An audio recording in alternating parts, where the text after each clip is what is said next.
Hello friends, ഇന്നത്തെ ഒരു college day എങ്ങനെ ഉണ്ടെന്ന് നോക്കിയാൽ. അപ്പോൾ എല്ലാവരും കണ്ട് സഹകരിച്ചാൽ മാത്രം പോരാ, ലൈക്കും സബ്സ്ക്രൈബും ചെയ്തേക്കണേ. രാവിലെ കോളേജിൽ പോയപ്പോഴാണ് മനസ്സിലൊരു ചാഞ്ചാട്ടം. ഇന്ന് ക്ലാസ്സിൽ കയറണോ കയറണ്ടേ എന്നുള്ള കാര്യത്തിൽ വൻ കൺഫ്യൂഷൻ. അവസാനം നമ്മൾ കയറണ്ട എന്നുള്ള തീരുമാനത്തിലെത്തിപ്പെട്ടു. എന്തെങ്കിലും ആവട്ടെ എന്ന് വിചാരിച്ച് കോളേജിൻ്റെ ഒരു ഭാഗത്ത് ഇരിപ്പുറപ്പിച്ച്. നല്ല സമാധാനപരമായ അന്തരീക്ഷം.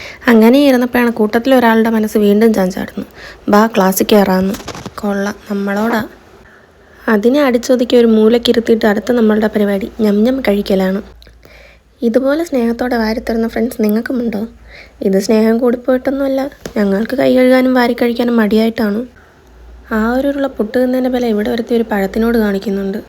പുട്ട് നിന്ന് എല്ലിൻ്റെ ഇടയിൽ കയറിയിട്ടാണോ എന്നറിയില്ല, കൂട്ടത്തിൽ ഓരോന്നിൻ്റെ നട്ടും ബോൾട്ടൊക്കെ ലൂസാവാൻ തുടങ്ങിയിട്ടുണ്ട്. അങ്ങനെ അങ്ങ് ഓരോന്നിൻ്റെ വട്ടുകളും കണ്ടുകൊണ്ടിരുന്നപ്പോഴാണ് ഒരു കോള്. ചേച്ചി, പ്രാക്ടീസ് ചെയ്യണ്ടേ?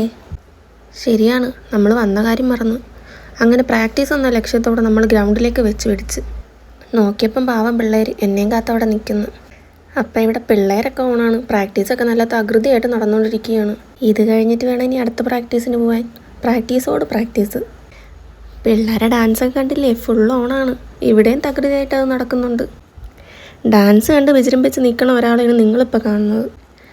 ഞാൻ ഡാൻസ് കളിക്കില്ല, വേണേ പാട്ട് പാടിത്തരാം എന്നുള്ള ഡീൽ ഞാൻ മുന്നേ ഉറപ്പിച്ച്. എങ്കിലും കൂട്ടത്തിൽ ഒന്നിനെ ഞാൻ ഇതീ പിടിച്ചിട്ടിട്ടുണ്ട്. ആഹാ, എന്ത് മനസ്സുഖം. ഇതിൻ്റെതായിരിക്കണം മുഴുവൻ ഞാൻ ഒറ്റയ്ക്ക് കേൾക്കാനുള്ളതാണ്. അപ്പോൾ ഓക്കെ, ബൈ ഗൈസ്, നമ്മൾ പോയി പ്രാക്ടീസ് ചെയ്യട്ടെ.